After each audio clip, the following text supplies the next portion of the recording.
My name is Fagun Upadhyay. I am lecturer in Electrical Department, VPMP Polytechnic. Today's subject name is Electrical Traction and Control. Unit number 3, Traction Motor and their Control. And we will discuss about features of traction motors. There are two types of features of traction motors. First one is mechanical features and second one is electrical features. Along with this, we will see the different kind of motors which are used in traction, and we will also discuss the different characteristics of different motors. Now we are familiar with various types of AC and DC electrical motors and its characteristics. Now selection of electrical motors for traction purpose depends upon matching of characteristics, its performance, and also mechanical and electrical features. Generally, DC motors are used. They are widely used due to its better desirable characteristics, which matches the ideal traction purpose, and also due to some specific traction system. હવે general features જો હોય તો એમાં mechanical અને electrical બંને features આવે. આપણે mechanical ફીચર્સની વાત કરીએ તો મિકેનિકલ ફીચર્સમાં first one is robustness. Now, traction motor must be strong enough to withstand continuous vibration and other forces acting during running of train. Its yoke should be made up of good quality cast iron. એટલે કે traction motor strong હોવી જોઈએ કે continuous જે vibration થતું હોય છે track પર ચાલવાના લીધે અને અધર ફોર્સીસના લીધે એ વિથસ્ટેન્ડ કરી શકે, અને એનું યોક સારી ક્વોલિટીના કાસ્ટ સ્ટીલથી બનેલું હોવું જોઈએ. Light weight. In traction service, every kilogram weight of traction motor demands expenditure of energy. તો એ ડિસરાયેબલ છે કે high power of weight ratio હોવો જોઈએ ડિઝાઇન અને ફેબ્રિકેશન કરતી વખતે. એ સિવાય મોટરના વજનમાં ઓછું રાખવું પડે મેન્યુફેક્ચરિંગ કરતી વખતે, કેમ કે જેટલી મોટરની સાઇઝ ઓછી હશે એટલું જ એનું ઓપરેશન હાયર એફિશિયન્સીવાળું હશે. So the high speed motor are useful in reducing weight in terms of power output. Third one is overall size. ના યુઝિંગ હાઈ સ્પીડ મોટર જેમાં મેક્સિમમ સરફેસ સ્પીડ લગભગ 55 મીટર પર સેકન્ડ જેટલી હોય છે અને કમ્યુટેટરની 45 મીટર પર સેકન્ડ જેટલી હોય છે, તો ઓવરઓલ સાઇઝ ઘટાડી શકાય so that it will facilitate in proper accommodation. Physical ડાયમેન્શનની વાત કરીએ તો ડિઝાઇનને ધ્યાનમાં રાખીને એના ડ્રાઇવિંગ વ્હીલનું diameter, width of track gauge અને ગ્રાઉન્ડ ક્લિયરન્સ આ બધું ધ્યાનમાં રાખવું પડે અને સારી ક્વોલિટીનું ઇન્સ્યુલેશન વાપરવાનું સાઇઝ ઓફ મોટર ઘટાડવા માટે. Fourth one is totally enclosed. It is highly preferable to have totally enclosed motor.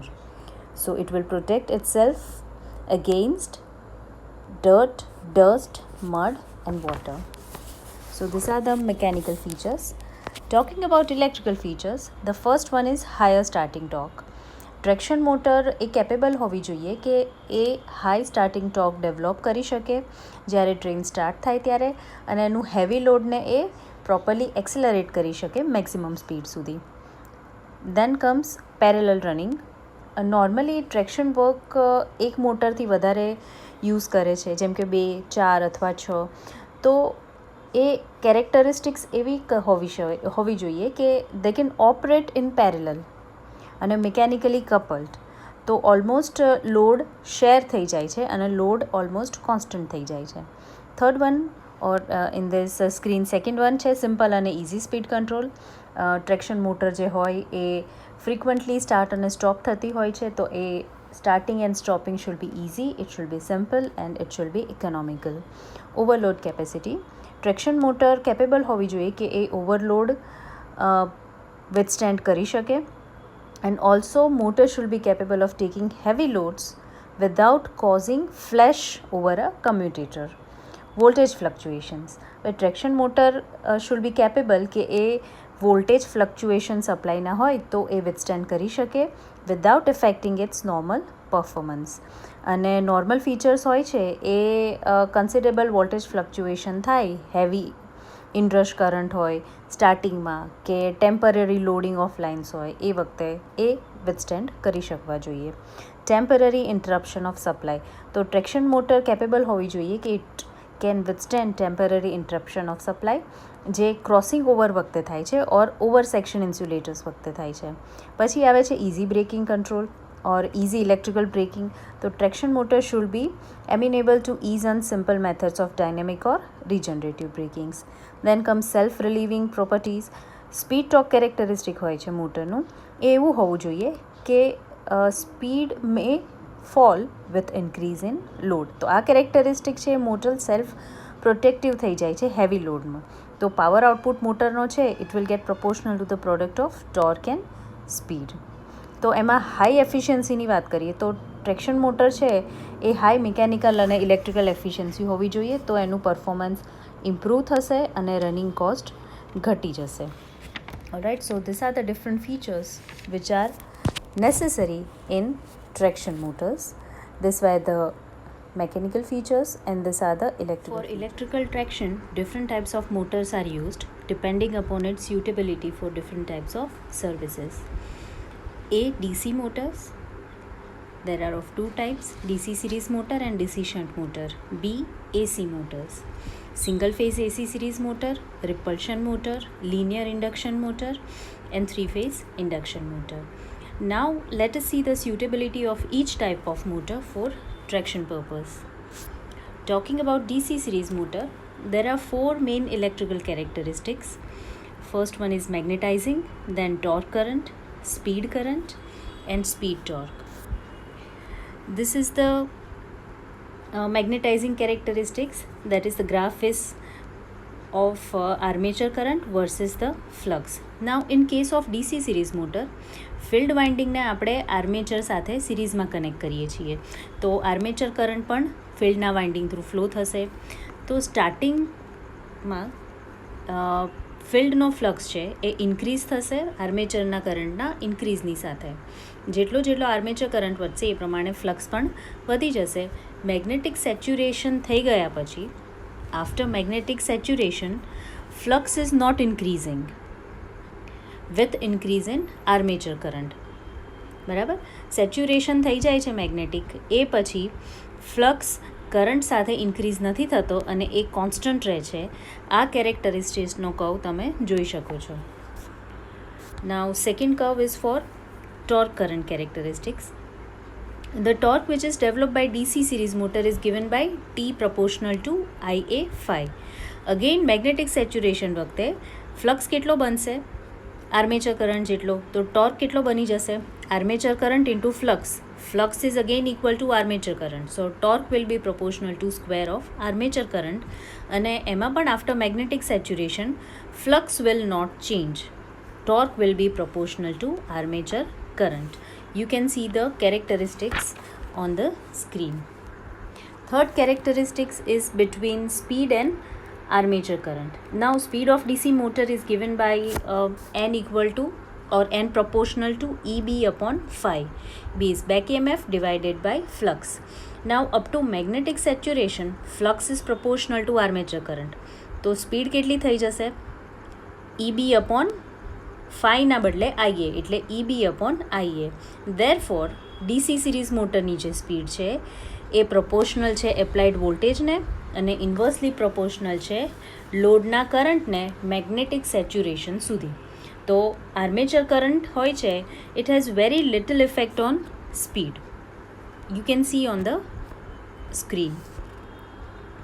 This characteristic shows that DC series motor attains very high speed at very small load current and a low speed at very high load current.